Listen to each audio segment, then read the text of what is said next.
once again to Scorpion Cigar Reviews.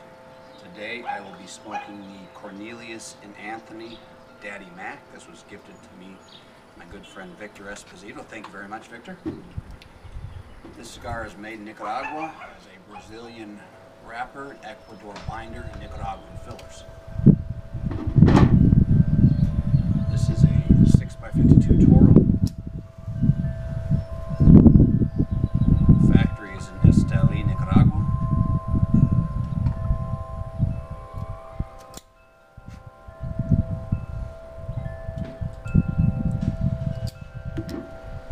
It's a kind of a milk chocolate brown wrapper. Some veins, no big deal. Very tight seams. Hard to find. I see it up towards the shoulder, but I don't see it anywhere else on the body. So good tight seams. I do see a little bit of excess glue coming out from the secondary band. However, the band is moving on there, so it's not sticking to the wrapper leaf. So that's good.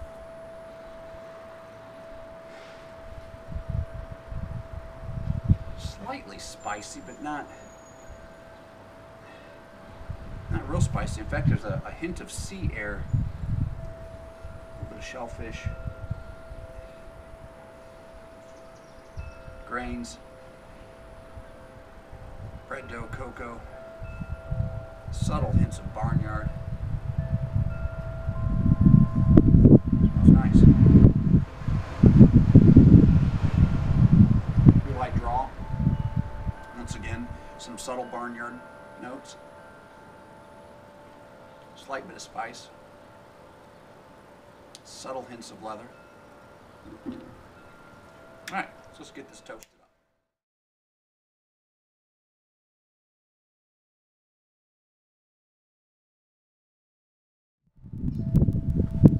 Alright.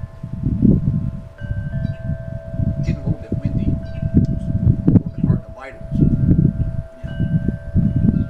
Wind is always a problem with lighting cigars, and it can also lead to smoking and burning issues if it gets too windy. Plus it blows your hair in your face. Off to a nice spicy start.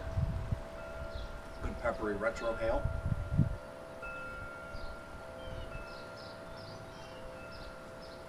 Yeah. Good kick of pepper in there.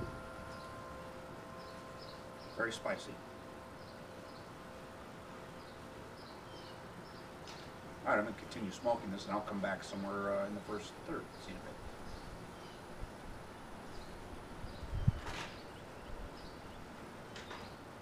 I am pairing this cigar today with an iced chai latte. Throwing caution to the wind once again. I opened this yesterday. It turns out it had already been opened. The seal was broke, both the outer seal and the little ring inside that you pull up. It's one of those box chai teas that you mix milk with. It's got a plastic cap and it's sealed. When you unscrew it, you break the seal, you hear it crack. It didn't do that. And then inside, there's supposed to be a plastic ring that you grab, you pull up, and that gets the inner seal. There was no inner seal, just gone. Went ahead and used it anyway yesterday. Still alive today, no problems. So I figured I'll try it again. So, for all my faithful viewers out there, if I suddenly die a mysterious death, it was the Tazo chai tea. Let's get back to the cigar review.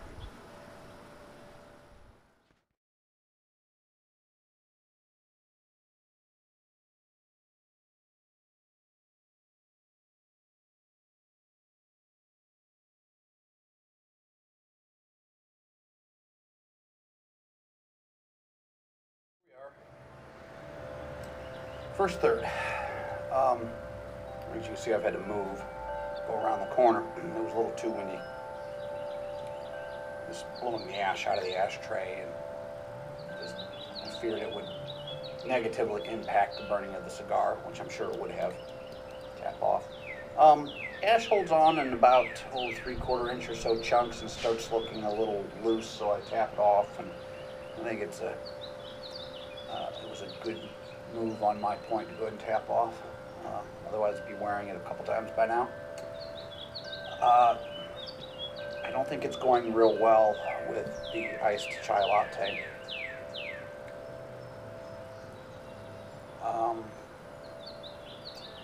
I'm picking up some spice and maybe a subtle woody note in there somewhere, lingering in the background.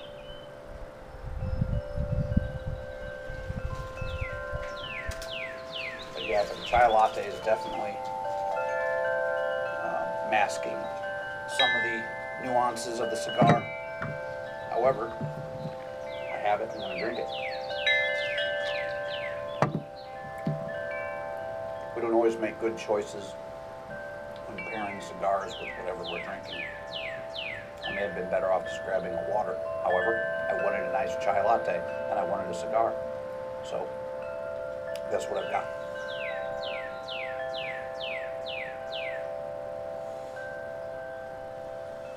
Definitely has a nice, maybe at most a medium body to it, medium strength.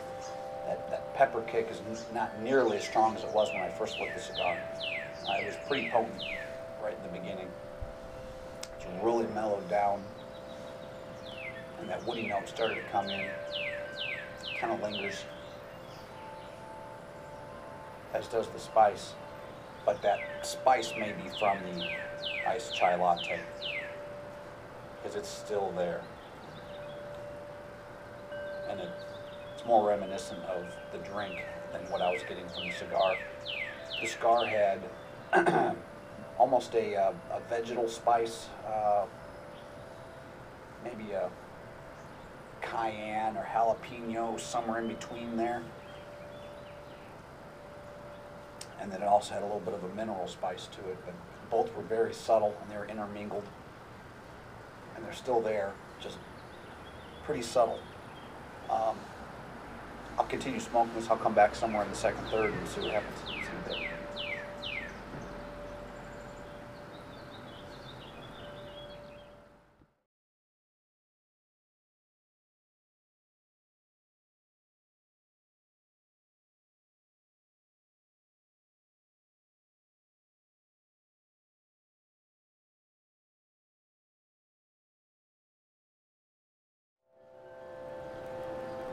All right, second, third, I've removed the secondary band. It came off cleanly, even though it had a little bit of excess glue. As I had mentioned, it didn't look like it was stuck to the wrapper, and I'm not seeing any kind of damage to the wrapper leaf.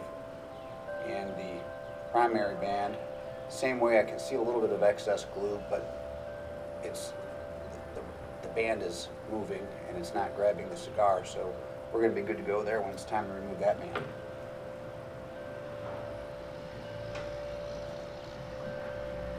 The spice note is kicked up just a little bit. That woody note is still there, but a little more prominent.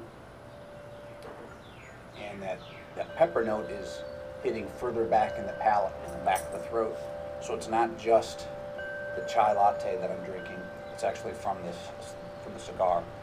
I'm able to determine that at this point. So yeah, it's still got a good bit of spice to it. Medium on the spice note. It's definitely not a powerhouse cigar, and it's not overly mild or anything. It's just run-of-the-mill, even medium, straight across the board.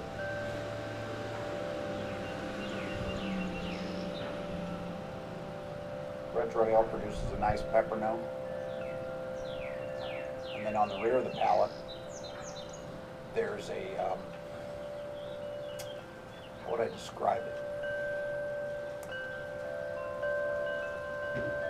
Something that reminds me of some kind of like liquor note. Not grain, but there's a there's an aftertaste, whether it's with a beer or a bourbon or a scotch or whatever. There's an aftertaste that lingers on the rear of the palate, but it's not the grain. There's something else there. I'm getting something similar to that from this cigar.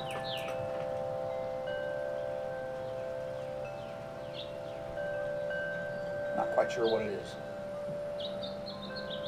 Smoke's a little bit dry. That pepper note is a dry pepper now. There's very little vegetal character left to the pepper. But anyway, I'll continue smoking this. I'll come back somewhere in the final third. See you in a bit.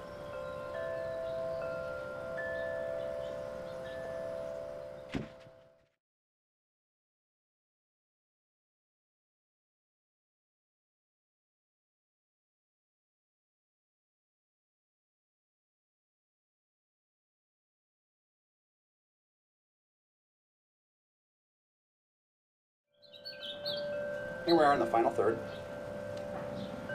Not a whole lot of changes. The cigar is pretty much one-dimensional.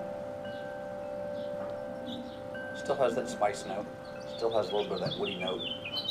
They kind of go back and forth between bringing in a little more forward flavor of one or the other, and then backing off, and then coming back to the foreground. But it's the same flavors throughout.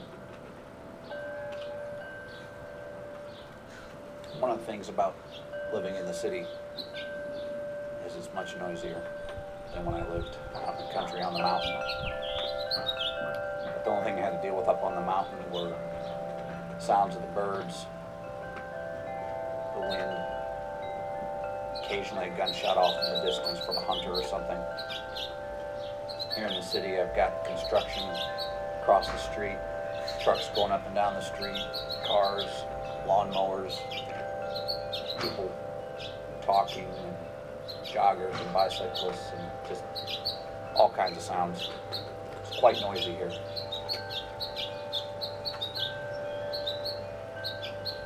The birds are even noisier here. I think it's because they're closer. But anyway. It is what it is. I enjoy living in the city. It has its benefits. I'm pleased with the cigar overall. It's maybe not one that I would seek out, but I'm happy enough. I haven't had to touch up the burn at all. It's not a perfect burn. It's a little bit wavy, but I haven't had to touch it up or relight it or anything, even when I was sitting in the wind. I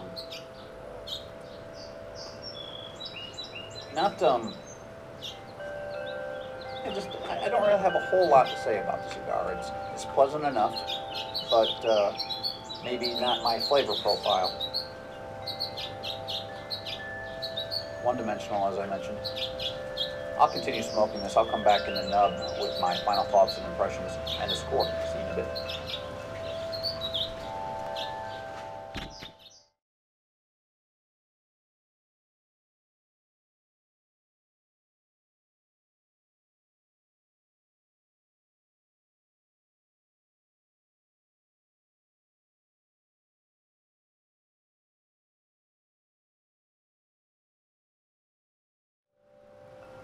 Here we are in the nub.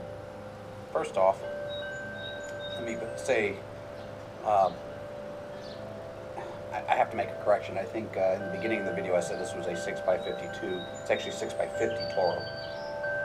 This sells for about $9, $180 for a box of 20, $47 for a 5-pack, so it's a little more than $9. If you're going to get a single, you're probably talking $9.50, maybe pushing $10 a stick.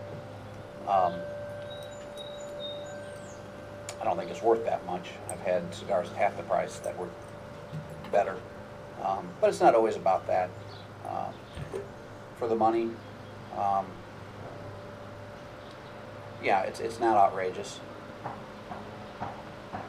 but for a one-dimensional cigar, maybe it's a bit much, unless you like that. But for me, I don't find it to be a real good price point. It's like I said, it's not, way out there, but it's maybe a little high for what you get. I did pick up for just a moment a subtle cedar hint, which I really enjoyed. Cedar is one of my favorite flavors that I can pick up from a cigar. It only lasted for a draw, and it only lingered for just a few seconds after the draw. That spice note has remained throughout, as well as the woody note.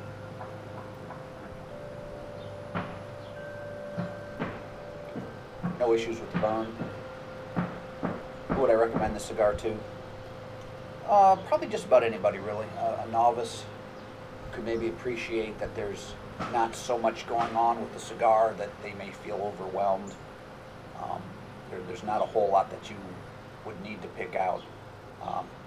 And if you go into it knowing that there's only going to be 2 or maybe 3 flavors in there, and if that's all you pick out, then you wouldn't have to worry about feeling, oh, I'm a novice and maybe I'm not enjoying all that the cigar has to offer. Fear not, it doesn't offer a whole lot. An experienced cigar smoker could appreciate good burn, good construction. It's not falling apart, although it is just now starting to have a little issue with the wrapper leaf, but it's not bad. It's not coming apart. There's just a small tear. No big deal. It's not affecting the smoking of the cigar at all. And at the $9 price point, it's not outrageous, even for whether you're a novice or you're a seasoned aficionado. What would I score this cigar?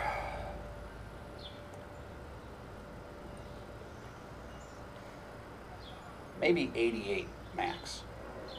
88 points, meaning to me that 88 point is a cutoff for me. Something that scores 88 points would be something that I may give it another try some other time down the road. Maybe try pairing it with some other drink, different time of day. So yeah, I would give this cigar another try down the road sometime. Not in any hurry to get another one. I did enjoy it. Like I said, this was gifted to me from my friend Victor Esposito. Thank you very much once again, Victor. So I thank you for once again watching Scorpion Cigar Reviews. I'll catch you next time.